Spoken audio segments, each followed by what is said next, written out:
women do that stuff. It's called the unpaid work. The unpaid, it's yet another tax, right? By the way, people of color have to do this as well, right? And God help you if you're a woman of color, because you get both.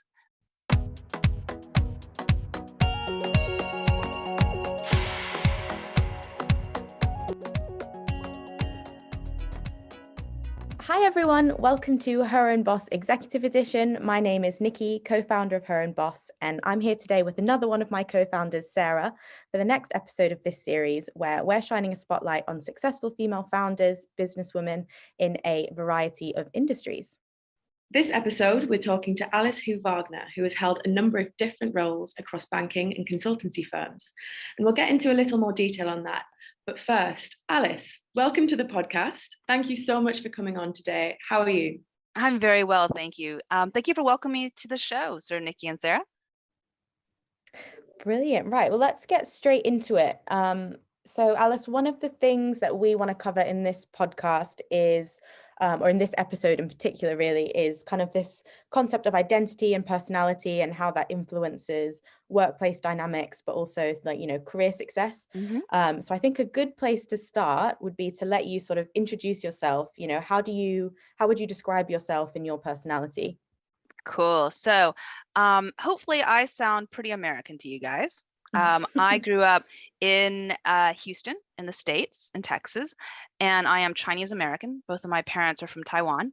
And I came to Europe actually just after university. So I have been in Europe for 25-ish years, and I went to business school in France. I joined McKinsey, went to business school, went back to McKinsey, but went to London. And I've been in the UK now for 22 years. I'm married, or I was married, and I got divorced just in the last year. I've got 2 kids, 15 and 11, and I am what I would call an extroverted introvert.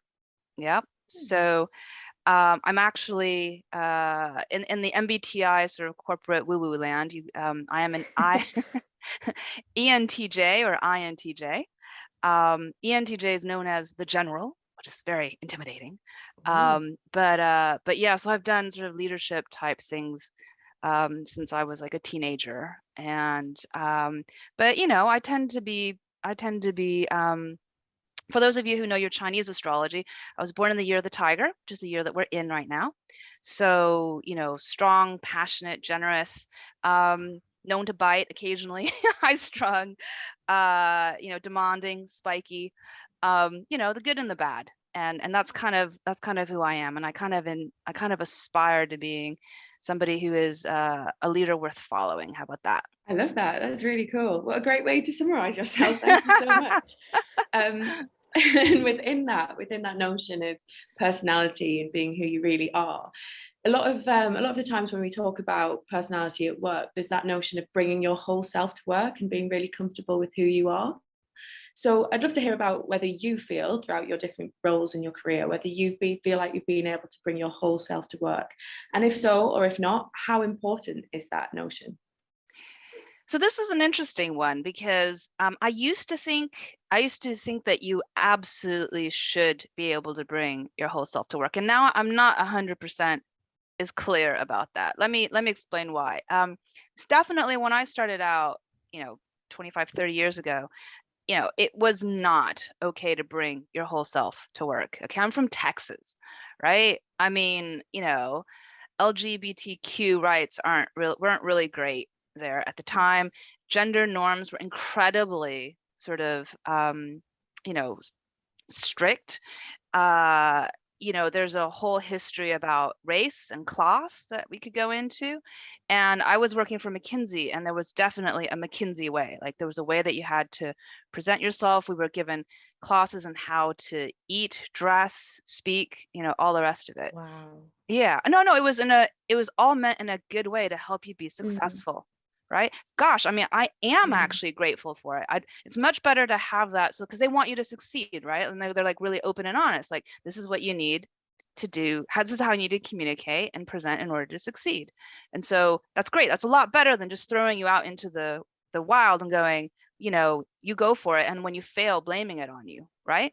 So there is something to be said for that, but it's really tiring. right? It's the whole point of being able to bring your whole self is when you have to hide part of your whole self. It's a tax, right? Like my friends who are in the closet, I mean, it's a tax, right? Like it takes energy to do that, and that energy is not going towards your career or anything else, right? You're worried about something that everyone else doesn't have to. So, you know, you're code switching, you know, you're like, you speak one way at work and you speak another way at home, and that takes energy. So I think it's important that you can bring enough of yourself to work that you're not having to pay a huge tax, because that's not fair, right? And that's cool. On the other hand, I don't think you necessarily need to like let it all hang out either. Yeah. Yeah. Because I mean, it's like, you know, like I don't wear my Captain America t-shirt into a board meeting, do I? Yeah, I mean, that's part of who I am. I'm a complete nerd, right? But, you know, when I'm in the boardroom, you know, I'm wearing what's appropriate, and I'm, you know, I'm saying like I respect the codes there, and I'm there to do a job, and that's fine. But then, you know, some stuff's not negotiable, right? Like, you know, I don't want you to mangle my name. You know, I have a piece of jade that, you know, for cultural reasons, I always have to have on. I don't want to be told that I can't wear that, you know. How I wear my hair is nobody's freaking business, because that has nothing to do with how, you know, how professional I can be in a boardroom. Yeah, So, for you know, sure. yeah, so life's a compromise, and only you can decide where the compromise is too much, because it's taking, you know, too much of, you know, your energy. But, you know, your life isn't entirely comprised of work. So work, you know, you need to bring enough of yourself in that you can bring the best you, but it's the best you, it's not the whole you. Does that make sense? It's kind of more of a nuanced answer, I think. Yeah, Yeah. no, completely. And I think that point you made about you need to bring as much of yourself to work that you feel comfortable with, but also so that not bringing yourself to work doesn't create a burden to you. And Yeah. then within that, if you're not, as you called it, that tax, if you're not you don't feel taxed by it, then you can be more successful. You can devote more of your time to being productive and doing well at your job, rather than worrying about how others may perceive you, and all the rest of it. So I no, should that makes also point complete out that you can sense. vote with your feet, right? I mean, you're going to feel more comfortable in some places than others. And I Mm. totally believe that, you know, the companies that are going to win are the companies that actually are genuinely inclusive, and there's so much talent out there, right? That if they didn't have to pay the tax and they could find a place where they could, you know, be their best selves, you know, they give so much more, right? And I think that's a natural selection, if you will. I think particularly with your generation, I'm so encouraged by the younger generations who demand being able to, you know, be more of their real selves, right? Like my generation, we just put up with it, because what else are you going to do? I mean, you know, but, you know, I think the more people, high quality talent sort of says, no, I'd like to be a bit more me, please, the more society will change. And do you feel like, Alice, that early experience you described at McKinsey, where you kind of had almost like etiquette classes, changed the way you kind of, I guess, developed your work identity at the start of your career? And have you kind of changed anything about yourself as you've kind of maybe got more senior or more confident, or Yeah. did it not so Yeah, I much did. impact Although, you? you know what's really interesting? Like, so I had a dress for success sort of, because this is a female thing, right? Like I had this is what you should wear, this is what you should not Yeah, wear your back power then. Oh my suit and gosh. like Yeah. Pussy bow sort of, you know, blouses. Oh no, the thing I hate the most, flash colored tights. Ah, God, absolute bet no. I mean, you try wearing sort of what I call them like sausage casing. In Houston, it's 45 freaking degrees and humid. And it's like, if you are a professional woman, you have to wear tights at all times. Oh my God, I hate it. But even when I came here to the UK and I was working for a bank, I had a senior woman leader who basically would take, you know, junior women out and go, you're showing too much cleavage. You know, you need to wear, you know, the clothes you're wearing are not professional, right? And she meant it in a really good way. And so one of the things I did, for example, I used to have really long hair, like hair I could sit on. When I took my first job, I cut it off up to here, up to my chin. wow. And I look awful, by the way, with short hair. But I thought, you know, to be professional, I had to have short hair. I wouldn't be taken seriously if I had waist length hair, right? Because I'm Chinese, and you know all the stereotypes. And then over time I realized, like, screw this. I'm gonna have long hair. You know, I'll tie it up, for work, but I'm gonna have long hair, and because that's me. And oh, the other thing was, like, in Texas you have to wear makeup, right? Like, there are girls who from the age of about 12 have never seen the light of day without makeup. It's just, it's a Wow. feminine thing, yeah. Mm. And it's like, you're you know, if you don't have your manicure and makeup, you're really letting yourself go, you know. London's awesome. It's not like that. It's great.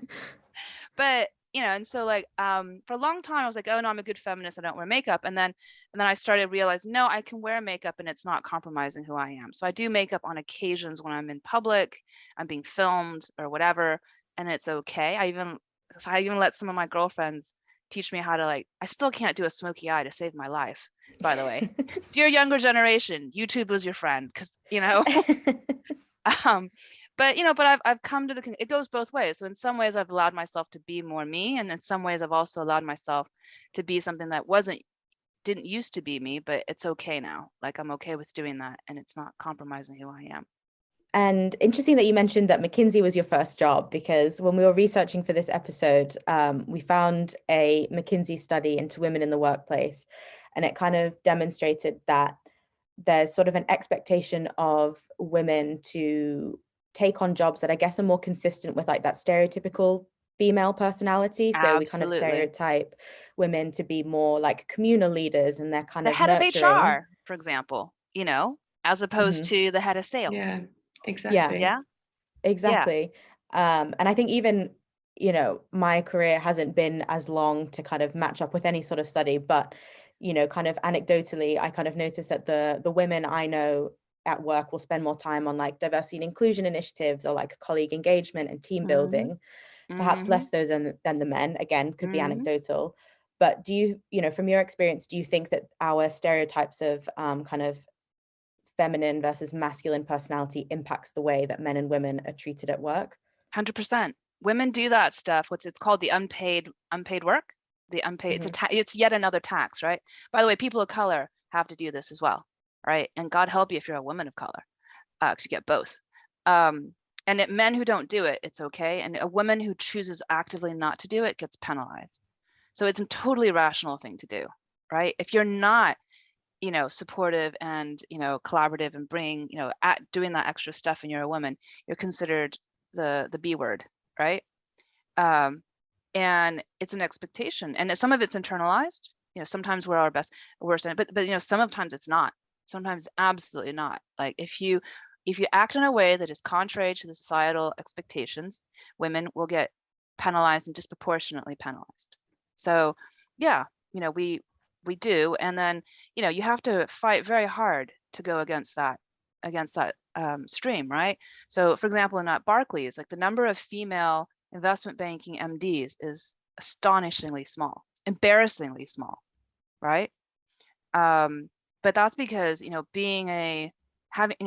be female and to succeed in investment banking means being, having to be and act in certain ways that, are punished by, are seen as deeply unattractive by both men and women. Yeah. So it's like, you really do have to be incredibly strong and lucky to be able to get through that. Yeah, and it's just that expectation of women that they should be the ones championing it, when actually, in fact, it's all across the board. Everyone should be championing it, not just, for example, racial issues. It's not just people of color that should be championing that. It's everyone. It's all across the board. It's on totally. all of us. And then, kind of related to that, you spoke about different personality types just before, and then thinking about those traditional male versus female roles within the workplace. Is any of those personality types, or any of those more or less conducive to success in the workplace? And how much of that do you think is related to your personality, or how much time you spend on these extracurricular kind of issues rather than how they present themselves? Yeah.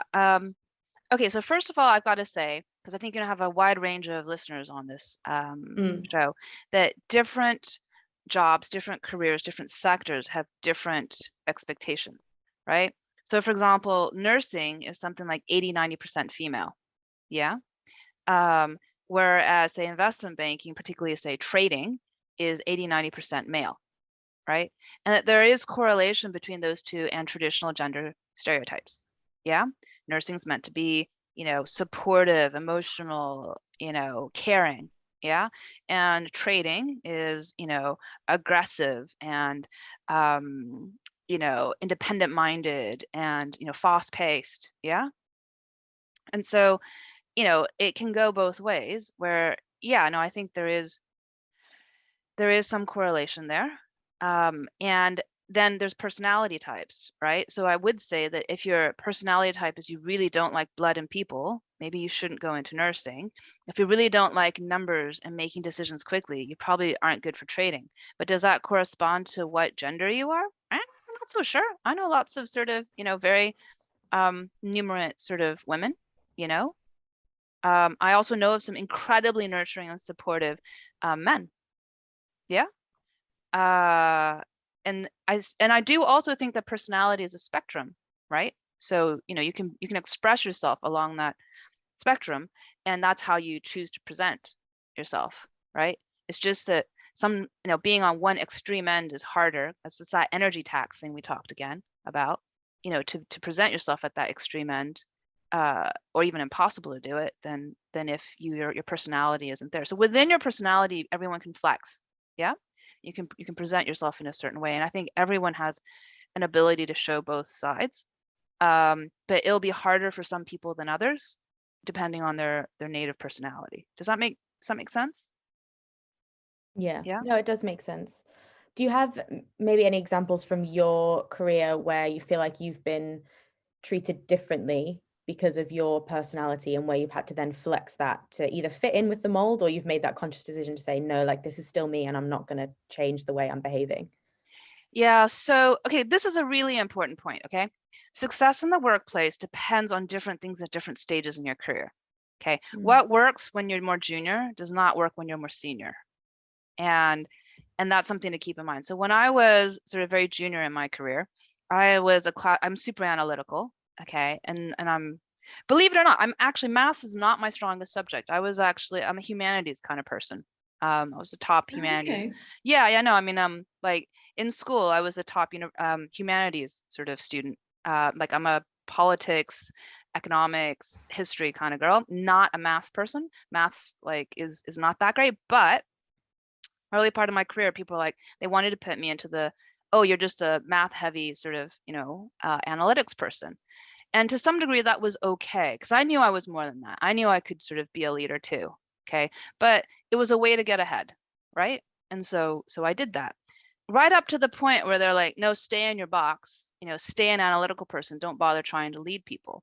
At which point I'm like, yeah, no, not going to do that. Okay. I know I can actually be a team leader, and that I am good with this stuff, and I'm not just a numbers person. And God help me, like numbers isn't even my best thing, right? You've seen nothing yet, And so I very kind, and it was from a place of kindness, right? The person that was, I mean, quite frankly, if I'd have gone and been a data scientist, I'd be a lot richer today. I mean, I could do it, right? I was doing big data back when it wasn't even called big data. But that wasn't what I wanted to do. I wanted to lead teams. I wanted to be, a leader. I wanted to speak. And so that's what I decided to do. But having to pivot that and go away from the expectations of I had to prove myself again, because, as a more junior person, you didn't have many opportunities for that. And so I had to insist, and I had to seek out the opportunities and go, yeah, no, I can do this. I can lead it. I can, recruit a team, lead a team, inspire a team, can speak publicly, all of that jazz. Right. So there's a thing about self-awareness and not letting society completely, I mean, box you into a corner that you don't want to be there. But you have to be good about your self-awareness, because, if I'd have just wished I was a great leader and I couldn't, speak in public, that wouldn't have worked, would it? So. Yeah, for sure. And I think you touched on it before, how it's a spectrum. So you can be more inclined for your personality to be one end of the spectrum, but also others may be the other end of the spectrum. Mm-hmm. And you spoke there about being self-aware and thinking about, who am I? What's my personality? How do I, what avenue do I want to go down in my career? And how do I interact with others? But then thinking about at work, and obviously, you're in a team, it could be with 5 people, it could be with 25 people. Is there a point there of being aware of your teammates and your team members' different personalities, and then how to best interact with those? Because, you know, you get that idea that some personalities clash, but, you know, you've got to work together at the end of the day. So do you have any advice for working with different personalities and how to identify those? Yeah, no, I mean, so there's, okay, first of all, yes. I mean, that is a part of modern life, right? Learning to get along and work productively with people who have a different personality from you is absolutely essential. I mean, that, you know, it doesn't matter who you are, where you are, what stage of your career, that is always going to be the case, and it's really important. Now, how do you do that? There are, I think one of the things to do is to not rely on shorthand, try and really understand how people's personalities are, and realize that what they present might not be who they actually are, right? I mean, boys as much as girls have a huge amount of pressure to present in certain ways, right? And sometimes they're fronting, and sometimes you need to, like, you know, get underneath that and be a bit more, you know, be cautious of jumping to conclusions, right? But so, like, one of the things you can do, and I'm not necessarily recommending this, I'm just saying that, you know, sitting down and even thinking about what are people's preferences, right? In terms of how they're working for the purposes of the project that you're on is important. So the MBTI thing, which I do believe is a version of corporate sort of, you know, horoscopes, you know, it's I don't completely buy into it, but there is something to it. There is something to it, right? At least it's a structure to think about sort of, you know, the MBTI. And so one thing you can do is kind of just like, McKinsey used to make everybody on a team take the MBTI, or at least say what their MBTI was, just so that you could actually highlight up front, you know, where there were differences in personalities. Like, oh, so I'm an over the top J. Like, I am totally organized. I like being on time. I like having, you know, Gantt charts. Yeah. And then I'll have a colleague, or even worse, a boss who's a total P, right? Like, never shows up to a meeting on time. Outlook, what's that? You know, 15 minutes late, doesn't have a plan, throws in a random, like, it'll be 2 days before the deadline, they'll throw in this, hey guys, I've got to have this crazy idea. You know, and so it's not that there's like, you know, P versus J is a thing, because it's like much more nuanced than that. It's more that you, at the beginning, everyone acknowledges and says, you know, these are my preferences, and how are they similar or different? Because if you know where the differences are, and I know that my boss is a P and I'm a J, and I tell him that, then we can actually take constructive steps towards managing each other and our expectations that way. Yeah. The other thing is, like, so I tend to be, you know, I worked in Holland for a while. I'm American and from Texas. I tend to be much more direct. Yeah. Whereas I know people from different cultures are English, not least, tend to be less direct. Yeah. And I have to, like, coax people out and ask and kind of go, what did you, you know, wait, what did you mean? Or, you know, was that silence a very, you know, and that's one of those things where, you know, it's like you have to be open and honest and go, look, just because I'm saying something doesn't mean I'm charging ahead. You know, I want people to push back, and I have to go out of my way to go, hey, you know, do you really agree with that? Because you were a bit quiet in that meeting. Yeah. Yeah, and I think it's so important because, as you've mentioned there, you know, sometimes your personality can be misconstrued and interpreted in the wrong way to sometimes insult or, you know, put people off a little bit. And I think understanding different people's personalities is so important to make sure that doesn't happen. And yeah, I think it can very easily happen at work if you come across being a little bit short. Sometimes you don't want to annoy people without meaning to. No. So And important. I mean, and this is where the bring your whole self comes in again. Okay. So, like, I know that if I have had, like, something really bad happening in my personal life, you know, like, it won't be anything to do with work, and I will be a little short. Yeah. Instead of having people tiptoe around me, I will come in and go, I don't have to go into, like, you know, gory details or anything, but I will say, hey, y'all, I had a really bad weekend. You know, I've got this thing going on. It's not you, it's me. Swear. You know, I'm gonna be a little short. You know, I'm gonna go get some donuts at lunchtime, you know, get my sugar levels up. It'll be all fine. Don't take it personally, you know? Yeah. But it's on, particularly when you're the boss, as you guys get more senior, it's like, you know, like, it's my responsibility to make sure that my team doesn't, you know, understands that. For you guys, if you're on the other side, if you're a more junior person, realize that, like, you know, your seniors have other stuff going on, and it might not be about you, you know, and that they're human too, and that it's okay to ask as well. If they might not want to share, but then just don't assume benign intent, I guess, is what I would say. Yeah. Yeah.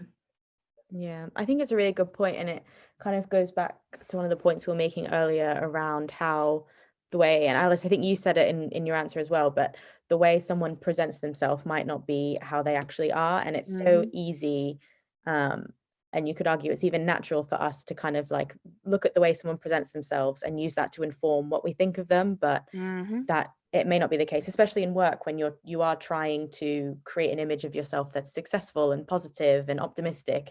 Sometimes that doesn't really reflect what's actually going on or the way that person's thinking. Yeah, absolutely. I mean, you know, everybody has more going on than you can tell from the outside. Yeah. So, you know, try to be kind and try to assume benign intent. Yeah. Because, you know, you'll never know the insides. And that's a good just rule of thumb in general, right? About being a human being. It's particularly important for women though, because we're kind of expected to do that. Yeah. That's interesting. Can you expand on that? Yeah, no, I mean, the thing is that, you know, there is a emotional tending that needs to happen sort of within any group, right?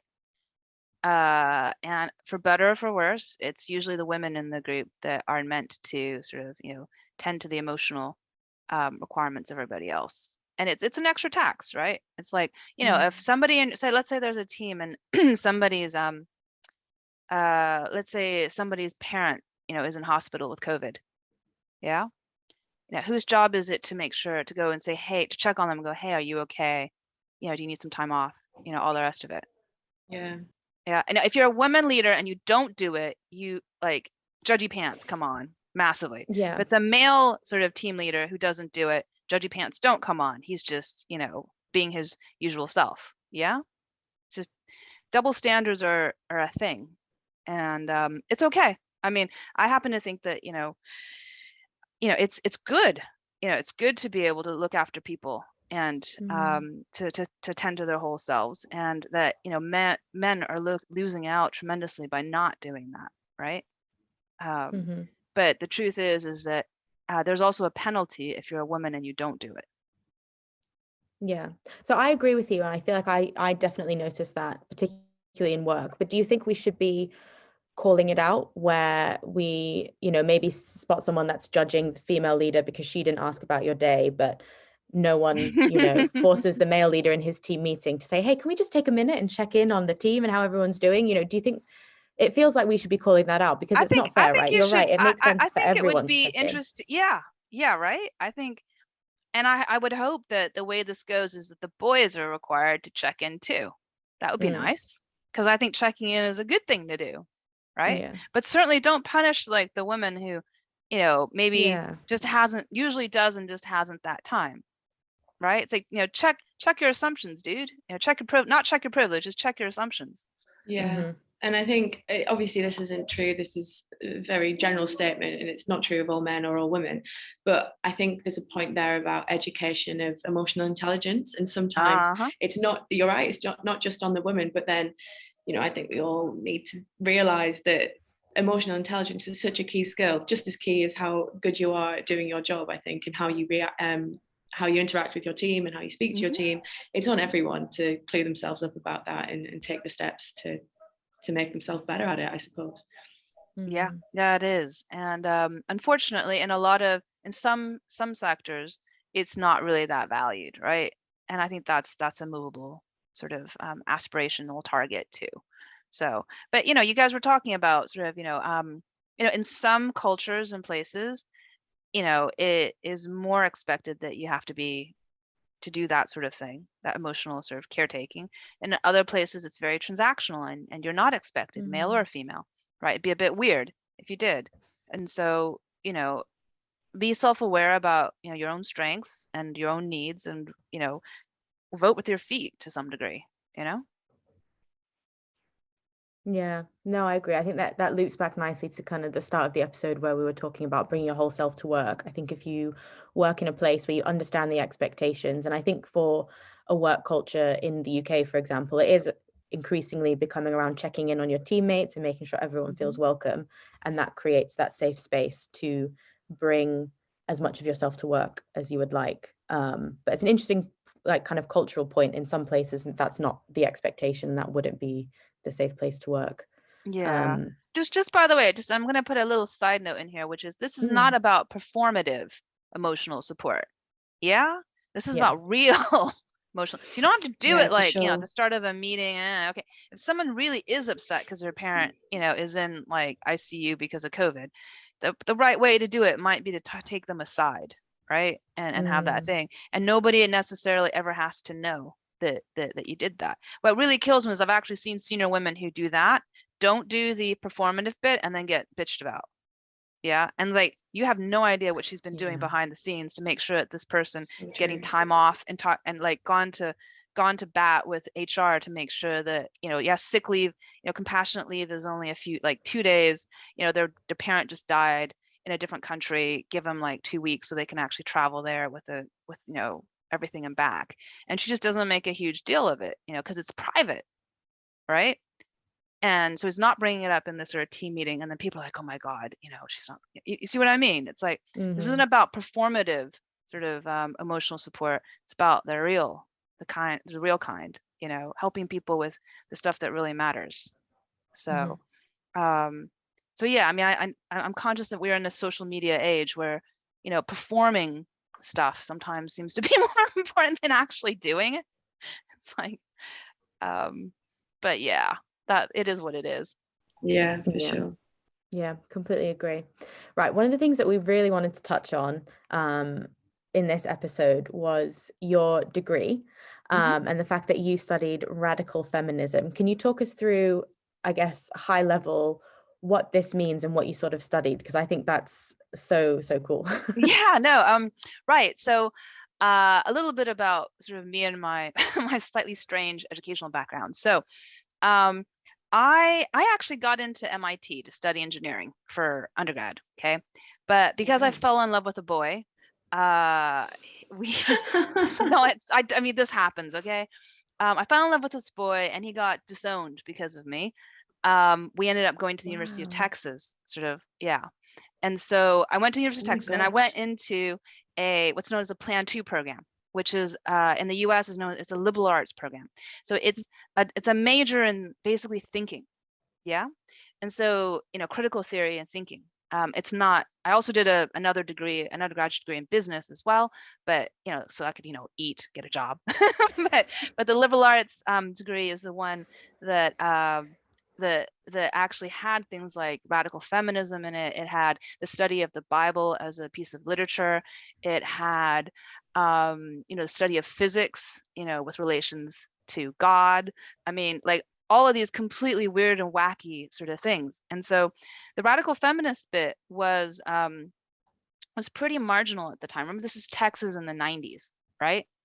And I went to school in Austin, which now is this big tech center. Even then, it was like, this tiny little pool of weird hippies, right? In a very red and conservative state. And so, yeah, so we, I learned about things like, the history of trans. So like, for example, how in lots of cultures, past and present, gender isn't sort of, binary, right? And about sort of how, feminism is about saying that women are just as equal as men, but what does that really mean? It means obligations as well as sort of rights. And the concept of gender as a performance was definitely sort of part of the thing and made me question sort of, what I was doing. And so, it was a really, and we had to write essays like once a week. It was a fairly rigorous program, and you did all this reading, and then you got a question on it, you had to write essays about it, and it really queried sort of your, yourself. Now, I went and did all that, and then I went straight into super corporate America, right, at McKinsey. Yeah. At which point, all the theory went out the window. I'm like, no, I need to do really well at this job.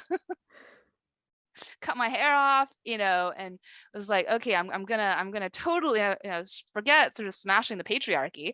Like I'm gonna like totally go in, hey, flesh tights, yeah, bring it on.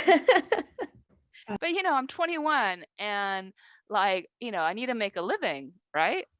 And so, and I wanted to sort of belong, Yeah, for sure. So yeah. So all those things that but all those things that I learned about are still there, and they they definitely always informed how I thought about people. And, I always saw things as a performance. Yeah, not necessarily like a presentation, that the presentation and the actuality underneath might not be the same, right? And I think that's actually helped me quite a lot as I've gone through my career, like to not take some things too seriously, because it's like what you see is not necessarily what you get, right? Yeah. And it's also taught me to question things and think critically, figure out, the whole fake news thing was one of the things that we did as a class as well. Oh, there was a class about lying, whether or not lying was ever okay, the philosophy of lying. Sometimes lying's necessary. Yeah. No, I mean, like, if your girlfriend's feeling really shit Yeah. and she goes, "Do I look fat in this?" The answer is not yes. Okay. There's good lies and bad lies. Yes, exactly. But you got to know, there's like, well, what's the structure? How do you think about that? When is it just to make you feel better versus making somebody else feel better? When is it okay? Yeah. So a liberal arts degree is, in one sense, deeply impractical, deeply, deeply impractical. It doesn't teach you to do anything like that makes money, right? On the other hand, it does teach you how to like live. And in a way that helps you make money in the best way possible, because it makes you sort of a better person. Yeah. So Yeah, completely. yeah, but try explaining that to like Chinese immigrant parents who are like, you should be an accountant or an engineer, maybe a doctor. You're not really clever enough to be a doctor, but that's okay. Go be an accountant or an engineer. you know? Yeah, you're right. It's so important though, like just in life in general, and awareness of these topics is so pivotal to how you are as a person, I think. And yeah, so I'm interested to know, crucially, whether the radical feminism part of your degree, do you think it would still be radical? Do you think it's still radical thinking, or do you think we've progressed in society to move away from it being radical to actually it being okay? Some of it is less radical today. Some of it is more, right? I mean, like there is an entire line of theory that says, the biological essentialism of being female, right? Which is deeply controversial today, right? Like, there's a huge thing, brewing about biological, femininity versus not. And I don't want to get into that. I just acknowledge that that's super, super, super, super controversial, right? There's definitely, a lot of the things that you study are still, I mean, like, this is the thing that kills me. So abortion in Texas was legal, when I was sort of in my teens, and now it's on the cusp of being made illegal, right? Yeah. The Texas Supreme Court just turned that back. That's a woman's right to choose. A woman's right to control her own body is in question now. The arc of history does not necessarily go in a straight line. It is possible to go backwards.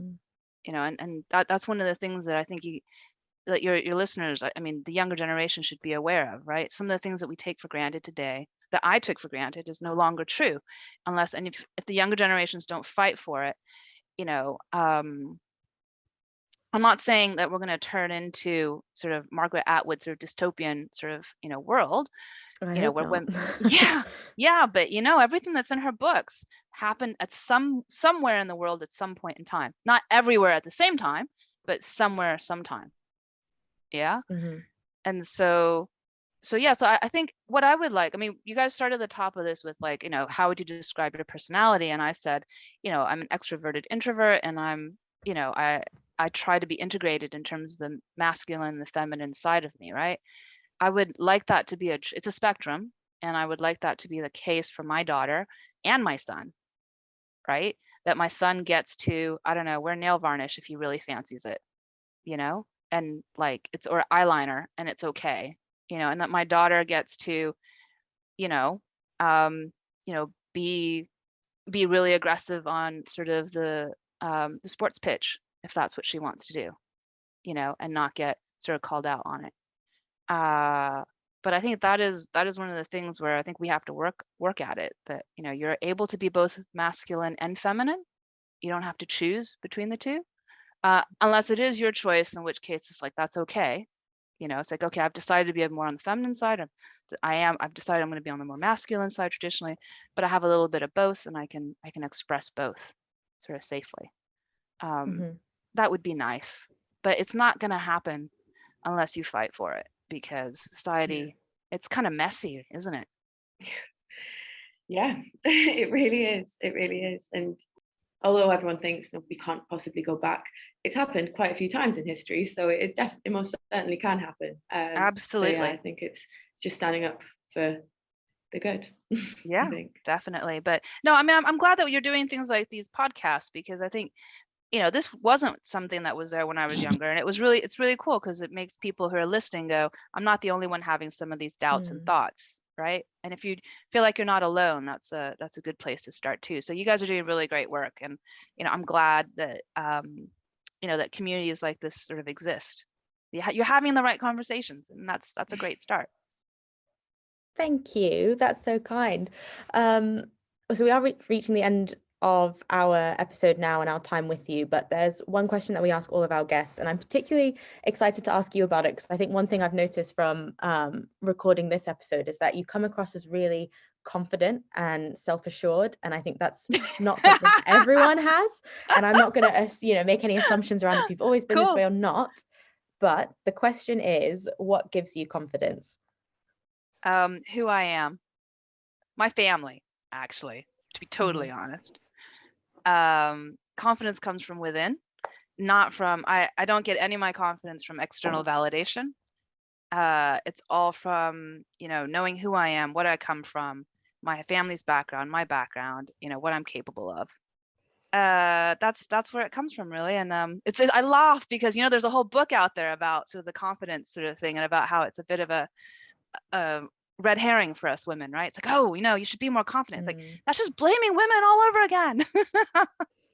Yeah, exactly. You don't have to be confident, you don't have to pretend to be confident, or if you don't feel it or anything, and you should still be able to be successful, right? Like, yes, I do come across that way. I actually am this way, but I shouldn't have to be this way, right?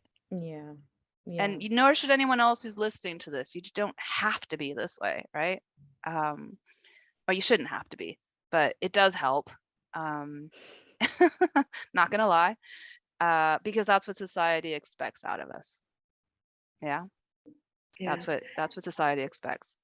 Yeah, that's such a good answer. Yeah, thank you so much for that. Absolute pleasure. That's all we've got for today. So thank you so much for joining once again. We really appreciate it. I think we've had such a good discussion and some super interesting and important topics we've discussed. So thank you so much. Thank you. Bye, y'all.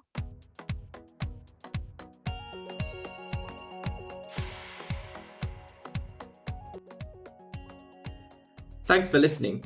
Don't forget to subscribe so you don't miss an episode. You can find out more about Her Own Boss at herownboss.co.uk or by searching for us on LinkedIn and Instagram. This minisode was sponsored by Barclays Ecolabs. Ecolabs is on a mission to increase the number of female founders in the UK by providing access to the networks, mentors, and co-working spaces needed to help innovators and businesses thrive.